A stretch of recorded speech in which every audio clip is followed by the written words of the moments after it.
Tahukah kamu bahwa economic sustainability memiliki peran penting dalam mewujudkan Sustainable Development Goals?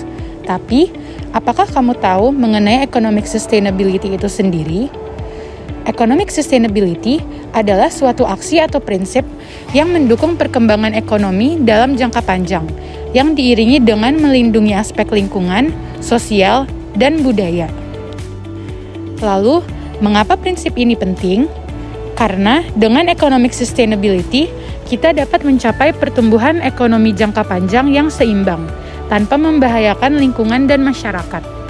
Dengan melakukan prinsip ataupun aksi economic sustainability, maka kita dapat menjaga keberlanjutan ekonomi global, melestarikan kehidupan manusia, dan menjaga kelestarian alam. Syarat utama economic sustainability adalah perkembangan ekonomi tidak akan terwujud secara berkelanjutan jika membahayakan kehidupan manusia. Sehingga, bagaimana jika kita tidak menerapkan economic sustainability? Tentu dampak yang diberikan akan berjangka panjang. Usaha yang kita bangun tidak akan bertahan lama. Seiring berjalannya waktu, usaha tersebut mau tidak mau akan tertinggal karena aturan yang ketat mengenai keberlanjutan dalam bisnis di masa mendatang. Sedangkan, dari segi bisnis, kita tidak akan mendapatkan dukungan masyarakat dan juga kesetiaan customer. Tentu saja semua pihak harus berperan dalam keberlangsungan economic sustainability ini.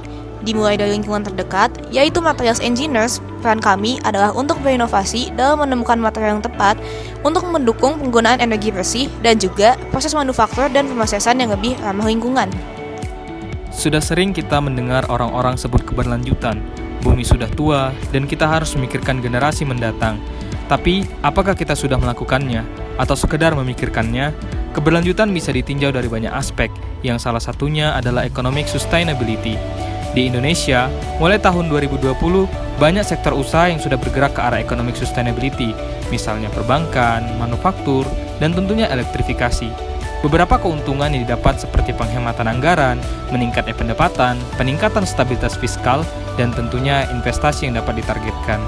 Memiliki pandangan bahwa economic sustainability merupakan investasi masa depan yang harus dimulai sesegera mungkin. Berikut contohnya. Pengambilan benur ini kita larang karena diambil oleh masyarakat yang tidak mengerti keberlanjutan dan kehidupan para nelayan. Dulu Indonesia ekspor puluhan ribu ton, sekarang tidak sampai 1.000 ton.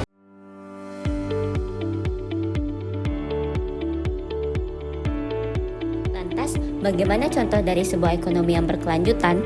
Mari kita ambil kasus yang sampai sekarang masih jadi permasalahan di negara kita, yaitu sampah. Tercatat di tahun 2021, produksi sampah penduduk mencapai 29 ton, dan sebanyak 35% itu tidak terkelola.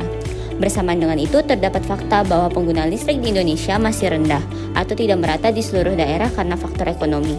Sebagai calon engineer, kita harus peka bahwa masalah ini harus segera diatasi, dan perlu dicarikan solusinya. Solusinya adalah dengan pemanfaatan sampah yang bisa dikonversi menjadi listrik dengan menggunakan biomass power plant, sehingga dapat menyediakan listrik bagi masyarakat ekonomi terbawah dan menyelesaikan permasalahan lingkungan dengan sistem yang tidak boros, sekaligus merealisasikan Undang-Undang Nomor 30 Tahun 2007 tentang subsidi energi untuk masyarakat tidak mampu. Pertama-tama, mari dijelaskan dulu bagaimana proses konversi sampah menjadi listrik ini. Langkah pertama yang dapat dilakukan adalah dengan menyortir sampah dari rumah penduduk masing-masing. Sampah akan disortir berdasarkan jenis sampahnya, yaitu organik, sampah B3, sampah medis, dan sampah anorganik.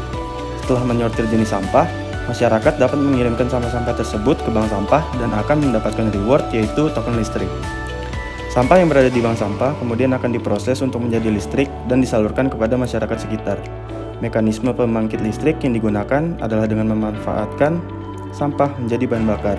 Energi termal yang dihasilkan dari pembakaran digunakan untuk memutar turbin yang akan menghasilkan energi listrik yang dikonversi oleh generator.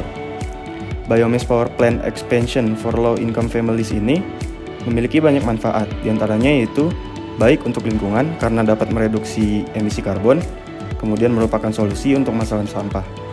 Yang kedua adalah membantu ekonomi masyarakat dan negara karena membuka lapangan pekerjaan bagi masyarakat setempat dan merupakan investasi infrastruktur untuk energi yang bersumber dari biomasa yang dapat meningkatkan pertumbuhan ekonomi.